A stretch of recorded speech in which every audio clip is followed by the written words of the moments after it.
Next topic है Gauss की प्रमेय। किसी बंद पृष्ठ से गुजरने वाला वैद्युत फ्लक्स फाई उस पृष्ठ द्वारा परिबद्ध कुल आवेश Q का 1/ε0 गुना होता है। किसी बंद पृष्ठ A से परिबद्ध आवेश Q है तो इससे निर्गत कुल वैद्युत फ्लक्स फाई बराबर Q/ε0। ठीक है, दो स्टेटमेंट है और करके लिखा हुआ है, दोनों एक ही मतलब एक ही है, लिखने का तरीका केवल अलग अलग है। तो मान लिया कि एक बंद पृष्ठ है जिसका क्षेत्रफल क्या है, A है।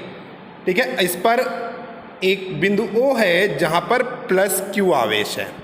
ठीक है, +Q आवेश है। माना कि इस पृष्ठ पर बिंदु P के चारों ओर एक लघु क्षेत्रफल अवयव dA है। ये लघु क्षेत्रफल अवयव है dA है।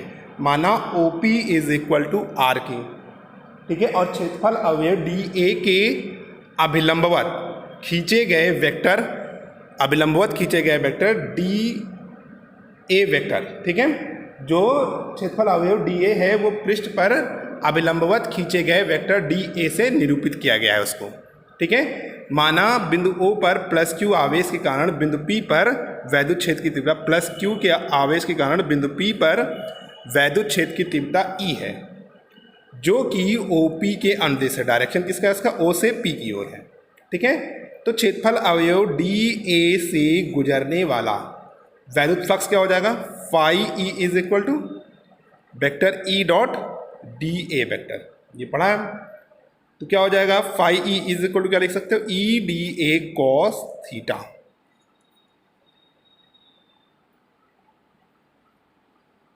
ठीक है, d फाई E = क्या होता है, d फाई = वेक्टर E.dA। तो यहां से क्या हो जाएगा, d phi E = EdA cos theta. अब देखो क्या है, यहां पर +Q आवेश है, तो +Q आवेश के कारण बिंदु P पर वैद्युत क्षेत्र की तीव्रता क्या हो जाएगी, E बराबर 1/4πε0 Q/r²। ये हो जाएगा। ठीक है, तो अब हमने क्या देखा था अभी, d phi E = EdA cos theta. तो अब यहाँ से हम E की जगह पर 1/4πε0 dA cos θ/r² लिख सकते हैं। ठीक है, तो लास्ट वीडियो में हमने क्या बताया था कि क्षेत्रफल घन कोण d ओमेगा बराबर क्या होता है, dA cos θ/r² होता है। तो इसकी जगह पर हम d ओमेगा यहाँ पर रख सकते हैं। तो d फाई E = क्या हो जाएगा, Q/4πε0 d ओमेगा। तो संपूर्ण पृष्ठ A से बाहर की ओर जाने वाला कुल वैद्युत फ्लक्स क्या हो जाएगा। अब इसको हम इंटीग्रेट कर देंगे, phi E = vector E.dA vector, यही होता है। तो यहाँ से हम इंटीग्रेट करेंगे तो ये हो जाएगा phi E = Q/4πε0 d omega. और d ओमेगा की वैल्यू क्या होगी, 4π Q/4πε0, इसकी वैल्यू क्या होगी 4π। तो क्या हो जाएगा, फाई E = Q/4πε0। और यही क्या है, गॉस की प्रमेय है। ठीक है, अब मान लो यहाँ पर ढेर सारे आवेश होते हैं, अभी तो एक ही आवेश लिया है, मान लो Q1 Q2 Qn आवेश होते हैं, तो फ्लक्स क्या हो जाता है, फाई E = 1/ε0। सभी आवेशों को हम बीजगणितीय योग के तरीके से जोड़ देते हैं, यानी Q1 + Q2 + Q3 + so on। ठीक है, इसकी कुछ विशेष स्थिति है। मान लो जब बिंदु P अभी सरफेस में ना होकर बाहर की ओर स्थित है, मान लो। ठीक है, तो P हो गया, P पे Q आवेश है मान लिया। ठीक है, अब यहाँ पे ये एंगल है d ओमेगा है, इसका सरफेस एरिया ds1 है, इसका ds2 है। ठीक है, तब बिंदु P पर मान लिया जो ठोसीय गोला है उसके कारण जो घन कोण बन रहा है d ओमेगा बन रहा है। तो बिंदु P पर शीर्ष मान कर खींचा गया शंकु जो बन रहा था, तो एक पृष्ठ S1 है, उसका क्षेत्रफल अभी हमने ds1 माना था पीछे फिगर में, और S2 पर उसका क्षेत्रफल ds2 मान लिया। तो ds1 से गुजरने वाला फ्लक्स क्या हो जाएगा, फाई 1 = -Q/4πε0 d ओमेगा, क्योंकि यहाँ पे क्या है, ds1 जो है पीछे अभी बताया था वो कहाँ था, सरफेस के बाहर था, तो ये क्या होगा, भीतर की ओर दृष्ट है था, ये ऋणात्मक हो गया, यहाँ पर जो लगेगा वो भीतर की ओर होगा तो ये ऋणात्मक हो जाएगा वैद्युत फ्लक्स।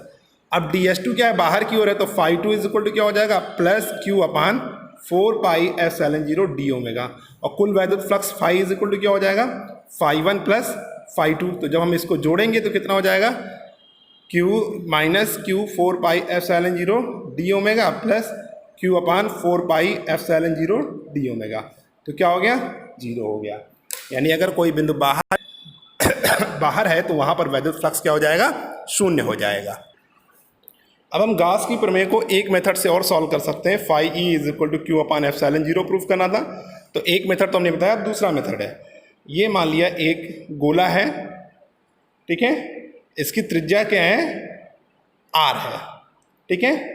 अब इस गोले पर हमने एक बिंदु P ले लिया जहाँ पर हमें वैद्युत क्षेत्र की तीव्रता E याद करनी है, तो इसके अलावा हमने एक क्षेत्रफल अवयव dA ले लिया, और यहाँ पर ये जो सरफेस एरिया ds वेक्टर है क्षेत्रफल सदिश, और ये वैद्युत क्षेत्र की दिशा है, इसका सरफेस एरिया S है, O पर मान लिया प्लस Q आवेश है, ये R हो गया, ठीक है। तो अब कूलाम के नियम से हमें क्या पता है, वैद्युत क्षेत्र की तीव्रता E बराबर 1/4πε0 Q अपान R स्क्वायर R कैप, जहाँ R कैप क्या है, E के अनुदिश एकांक सदिश है, E के अनुदिश एकांक सदिश है, तो ये E के अनुदिश जो है वो एकांक सदिश, ठीक है। तो यह गोले के पृष्ठ पर स्थित है, तो ds जो है वो r कैप के अनुदिश है, तो ds में से गुजरने वाला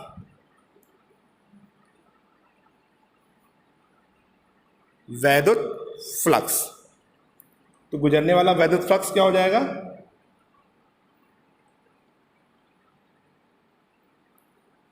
d phi E is equal to vector E dot ds vector होता है, तो क्या हो गया है, ई ds कॉस थीटा।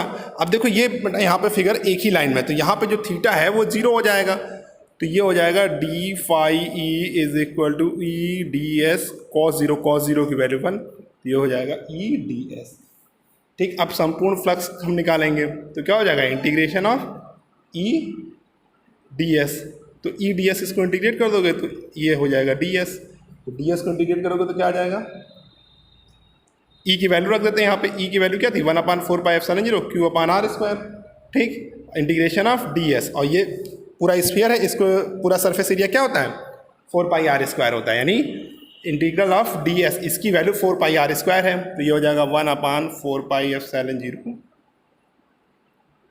क्यू अपान R square into 4πr square, तो क्या हो जाएगा, 4π कट गया, R स्क्वायर कट गया, यानी क्यू अपान ε0, तो हमें क्या पता रिजल्ट आ गया,